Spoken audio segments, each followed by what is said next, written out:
where'd you go wrong? Started strong. Then things got a little off the rails. Then in 2011, we got Mortal Kombat 9. One of my favorite fighting games ever. I mean, had tag battles, had an online system that worked really well, had an engrossing story that took you through the first 3 Mortal Kombat games. Well, granted, engrossing for a fighting game about people who rip each other's heads off. But it was great. It was flawless, in my opinion. Then we got Mortal Kombat 10. I was really excited for Mortal Kombat 10 to come out. You know, the graphics looked okay, and, you know, people were calling it the best Mortal Kombat of all time. Then I bought it. Then I downloaded it. Well, installed it, you know, from a disc, which took 6 hours. Took 4.5 hours to play through the story. The cast isn't as big. They got some interesting new characters, but then they do microtransactions, essentially, making you pay to download characters you fight in the fucking game. Goro and Tanya. I don't care about having to pay for the Predator and Jason, which, why the fuck Freddy isn't in it? I don't understand. You got Jason Voorhees, you had Freddy in this one. I don't know how they dropped the ball on that one. You got the Predator, I don't know about doing a Xenomorph, but that's besides the point. The point is, smaller roster with some cool returning characters, Liu Kang, Katana, Mileena, Scorpion, Sub-Zero, of course, but then they have Revenants, which if you played Mortal Kombat 9, you know that a lot of the cast got killed off. They were put into Quan Chi's service. Smoke is in the game, but not as a playable character. Sindel, Cabal, Stryker, they're all in the game, but you can't play as them. But then there are other characters that you fight, like Rain and Baraka, which for some reason aren't playable characters, whether unlockable or not. You unlock one fucking character by playing through this game, and that's Shinnok. And he sucks. He's worse than Shao Kahn. He's a horrible villain that brings fireballs. It's like they wanted Shang Tsung in the game again, because all he does is summon fireballs from the floor. The game looks pretty, but is it much better than Mortal Kombat 9 graphically? No. At times, some of the sets are okay, but the characters, some of them look like shit. They don't look as good.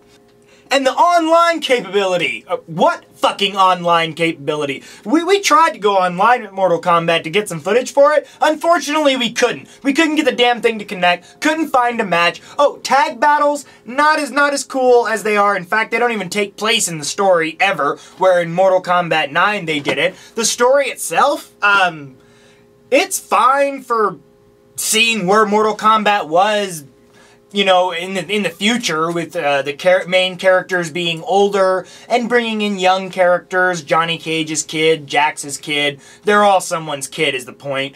Seeing a new ruler of Outworld is kind of interesting, but it was not as interesting as the story in Mortal Kombat 9. It was just, oh, Shinnok's invading and we're making Johnny Cage and Sonya cooler characters. It's actually a staple of Xbox One, because with the exception of Dark Souls, which likes to glitch out every once in a while, I haven't had a very easy time connecting with anyone on Xbox One online play, where I've never had any problem on the 360.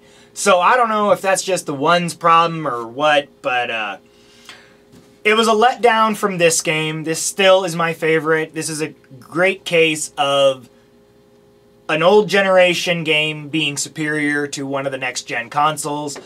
I was disappointed. You know, the fatalities are still over the top, corny and fun. The X-rays, I don't understand how they survive. The brutalities, which we didn't film any of, because they suck. They're stupid. It's like follow some, you know, series of commands to do something at the end of the match, and it's fucking lame. But it's the DLC that bothers me. Why the fuck do I have to pay for Goro? I hate to go back to harping on this, but why do I have to pay for a character that I fight every single time I go through the tournament? Why do I have to pay for Tanya? Who the fuck would even pay for Tanya? I'd rather pay for Rain in Mortal Kombat 9, which I did, than Tanya. When the hell did she do anything? So I'm let down on the cast and on who you had to pay for. It's a disappointment. And then the paying for easy fatalities. Who in the fuck would pay for 99 cents for 30 easy fatalities? Give me a fucking break. So I can see why Nintendo is going to start making mobile games and maybe freemium games, as they're called. You know, the free games that they try to nickel and dime you in little spots. Buy this, buy this. Xbox has one, Project Spark. Great free game, by the way. And you don't have to buy things to play the game, but is that where we're going? You know, you pay $60 for a game, then they want you to fork out more fucking money? You know, buying the 4 to start and now 5 DLC characters for Mortal Kombat, fucking $5 a pop? Well, wow, that's an $85 subpar fighting game. Fuck that game. I can't stand it. That's the other side. Hey, brother, what the hell? Hey, get out of here. We're doing a show. Hey, brother. Scratch my car? Huh? You punk?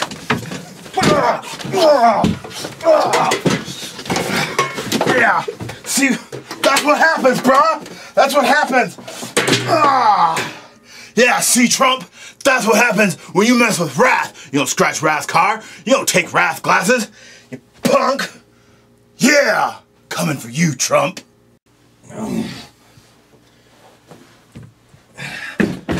Okay. Alright, that's it. Gloves are off. Gloves are off. First the Joker, now this shit. Listen up, you Viagra popping lip dick son of a bitch. I'm not a wrestler, but I doubt you are too. So I challenge you to a fight anywhere, anytime. I'm gonna beat your sorry, stuck in the 1980s ass like I fucking own.